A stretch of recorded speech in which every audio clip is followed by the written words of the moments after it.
That's both good and bad news. At least we can now rule out the plague. But if the workers caught something from the air around those tombs, then anyone else could catch it too. Why did they even open them? They were probably looking for something inside. I found this sketch. That looks like the emblem of the Kingdom of Jerusalem. But why would they look for it among deceased abbots? Even putting aside that it's sacrilege, I don't see the connection. Nor do I. But there must be one, because they locked me in the crypt over it. What? I managed to get out and ran straight back to you. But I was interrupted by this ransacked room. Maybe we'd better keep all this to ourselves.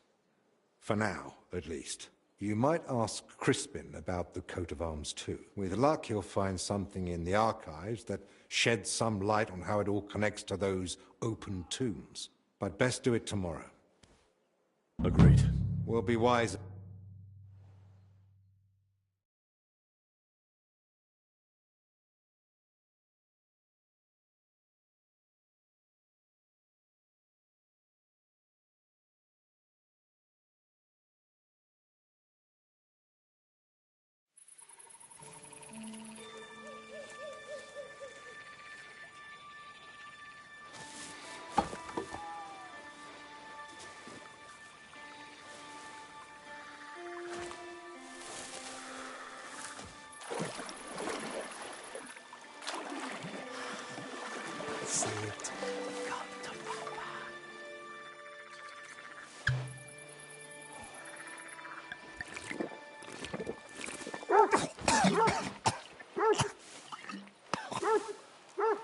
Shopping beast. Kick its ass. You stop that, Christ! Mother of God.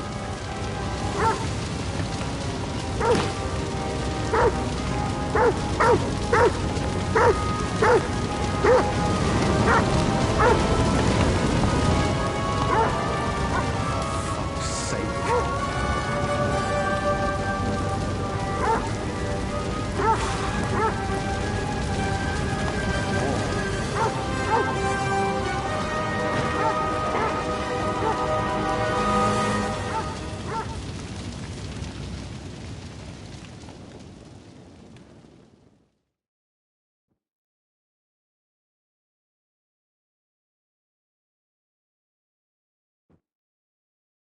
Good morning, everyone. I trust you've had a decent sleep. The sick are waiting, and being tired doesn't excuse us from our duties.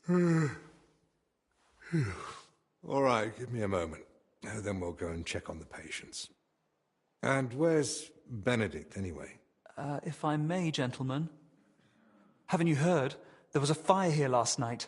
A fire? Here at the monastery? The small shed by the mill house burned down, but it was probably just an unfortunate accident. Thank the Lord it's all over now. And no one was hurt? Well, that's the thing. No one burned, but there were 2 men in the shed. Or rather, 2 bodies. Bodies? Whose were they, for God's sake? That... I don't know, sir. And how do you know they didn't die in the flames? Just because they weren't burnt to cinders doesn't prove anything. I didn't see them, but they said there were no burns, and it didn't look like they'd suffocated either. So, how did they end up there? What killed them? Didn't anyone tell you about them? They were sent to be washed, but the washers noticed, signs. Who found them? And how did he get them out? Elijah, one of the lay brothers.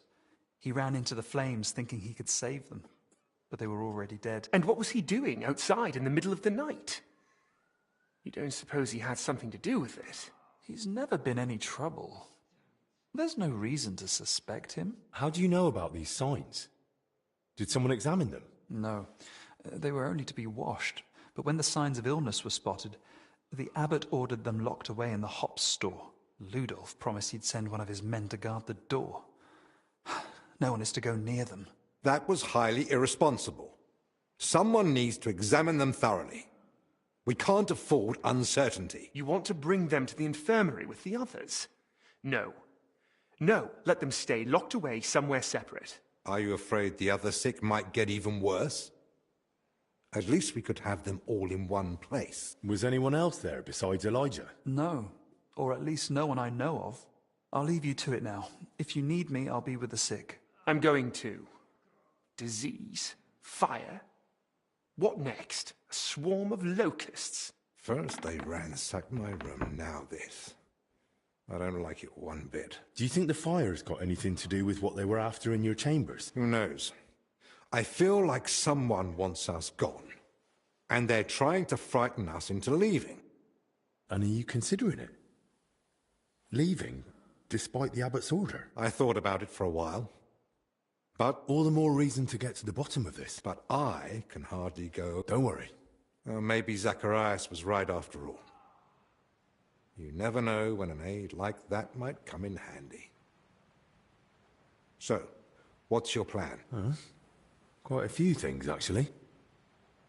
I'll take a look around the burned-down shed. There might still be some clues. Good idea. It might have just been an accident. I should probably speak with the lay brother who pulled the bodies out of the flames. Elijah, right?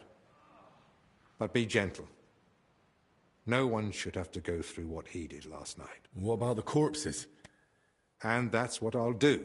But Benedict said the abbot forbade it, and that one of the knights is watching over them. If he's got any sense at all, he'll understand this is...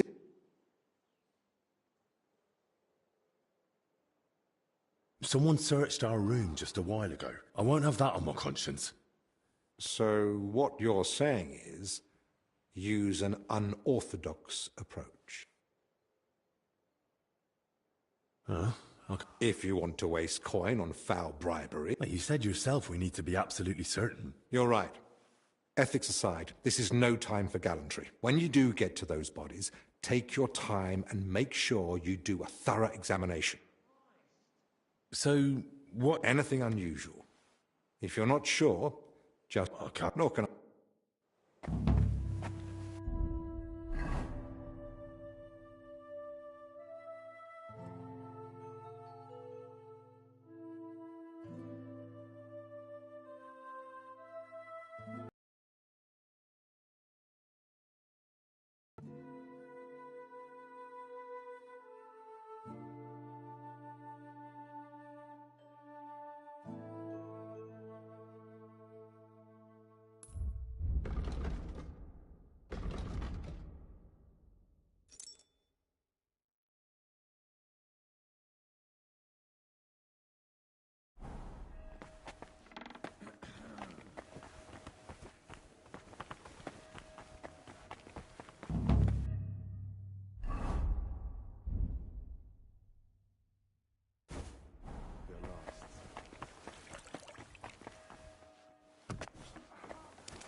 Did I imagine it?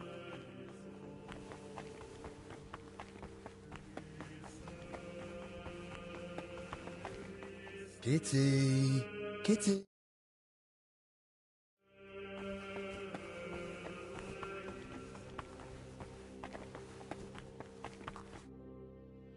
I'm investigating the source of that illness that's been spreading around here. And I could use your learned knowledge. I'm listening. I came across the symbol of the Kingdom of Jerusalem during my investigation, and I was wondering if you might have any records or anything that might be connected to it. If memory serves, something should definitely be here. I even dabbled in it myself long ago. We have the legacy of a knight named Boleslav Bavor, who journeyed through the Holy Land and visited Jerusalem. There was some connection to the monastery crypt, if I recall. Really? Because I actually came across it in the crypt. What? What are you talking about? Well, I ran into some laborers down there. From what I gathered, they were trying to rob some of the graves, and they were looking for something tied to the Jerusalem cross. By Christ, they were after the relic. What are you talking about? What relic? There's a possibility that Bavor was buried here along with a certain relic. That's what got me interested back then.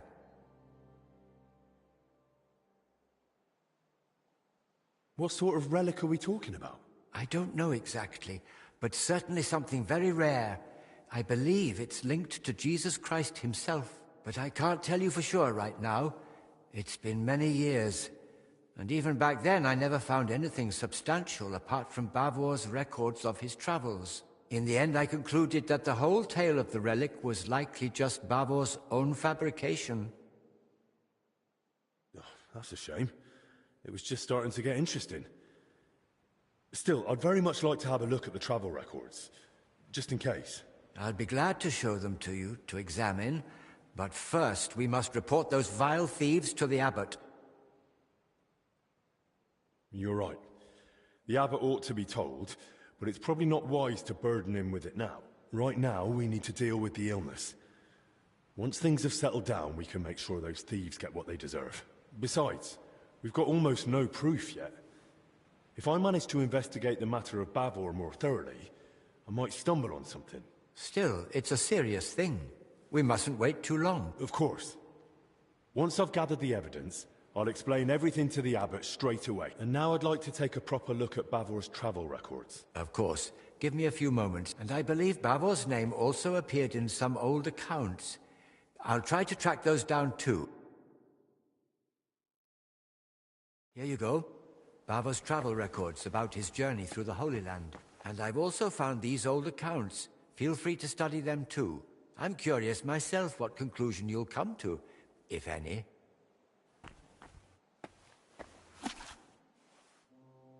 Oh. It really says here that he acquired a holy relic. Let's see how it continues.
According to the journal, Bavor had himself buried here with his holy treasure.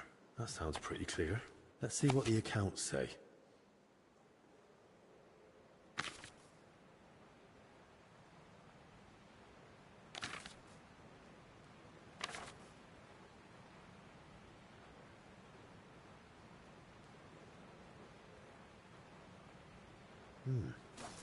So Bavor gave the monastery a generous donation and paid for a chapel mural painting. And still, despite all the records and mentions, Crispin had his doubts. Well, Why? are you still so enamored with I read the journal. A lovely tale. It really brought the Holy Land to life. And? And it says the relic Bavor acquired was a splinter from the true cross of Christ. Holy Virgin! Such a sacred treasure! And according to the book, Sir Boleslav was to be buried with the relic in the monastery crypt. So it says in the book. I also found my old notes and remembered how it all went back then. I too searched for Bavor's grave. I even dared venture into the crypt, but despite all my efforts, I never found... How is that even possible? A grave can't just disappear. Quite frankly, I don't know. And I didn't know then either. Once I was convinced none of the graves belonged to Bavor, I laid the matter before the abbot, but not our father Jan. This was over 20 years ago when Abbot Vitus held office. May the Lord grant him eternal peace. Together we came to the conclusion that Bavor's tale was likely at least partly, perhaps entirely, made up. Why would it be made up? Surely Sir Boleslav wouldn't lie about something so serious. The book's one thing, but there's not a single other mention anywhere. The grave's missing, the relic's nowhere to be found. Can you think of another explanation, then? The account books mention that Bavor had a sarcophagus made at his own expense. That's possible. Does it mean anything? If he paid for it himself, there had to be a reason.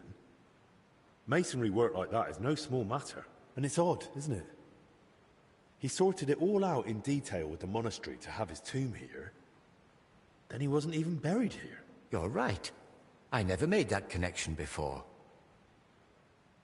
But why would Bavor do that?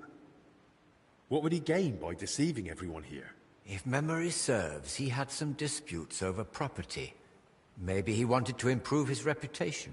Well, that's mentioned in the text. But lies wouldn't have helped him. Quite the opposite, if he'd been found out.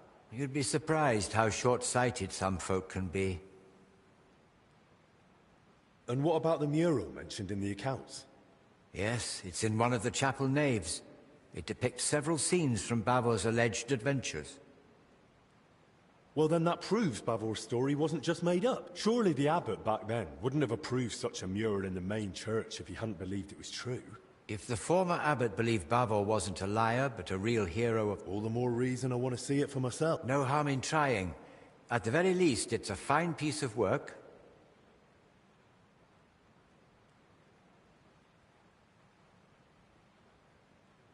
Bavor mentions in his journal that he received a great fortune from the King of Cyprus, and the account records say he gave a generous donation to the monastery. They confirm at best that Bavor had wealth, not where it came from.